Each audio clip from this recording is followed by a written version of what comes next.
నమస్తే, welcome to 121 news. నేను గౌతమి. ఆమె వేల కోట్ల ఆస్తికి వారసురాలు, గ్లోబల్ ఐకాన్ రామ్ చరణ్ సతీమణి, అపోలో హాస్పిటల్స్ వంటి సామ్రాజ్యానికి అధినేత్రి. కానీ ఇప్పుడు ఆమె ఎవ్వరూ ఊహించని విధంగా అందరినీ ఆశ్చర్యపరిచే ఒక వినూత యుద్ధాన్ని మొదలుపెట్టారు.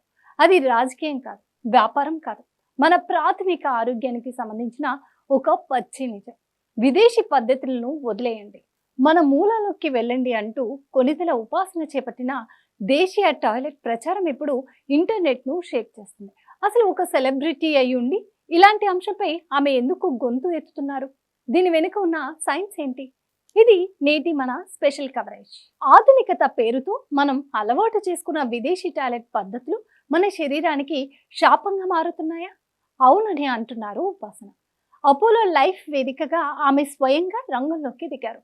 కేవలం సూక్తులు చెప్పడమే కాదు, టాయిలెట్లో ఎలా కూర్చోవాలో, సరైన భంగిమ ఏంటో నేటి తరానికి ప్రాక్టికల్ గా వివరిస్తూ అందరినీ ఆలోచింపజేస్తున్నారు.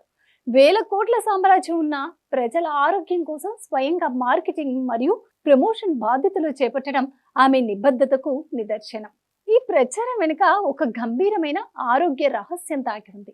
విదేశీ టాయిలెట్ విధానంలో ఉండే లోపాలు పైల్స్ వంటి మొండి వ్యాధులకు దారితీస్తాయని మెడికల్ రిపోర్ట్స్ చెప్తున్నాయి. విదేశీ పద్ధతిలో వాష్ చేసే విధానం వల్ల ఇన్ఫెక్షన్లు మరియు పైల్స్ ముప్పు ఎక్కువగా ఉంటుందని, అదే మన దేశీయ టాయిలెట్ విధానంలో కూర్చోవడం వల్ల పొట్టపై సహజమైన ఒత్తిడి పడి ఒక వ్యాయామంలా పనిచేస్తుందని ఉపాసన వివరిస్తున్నారు.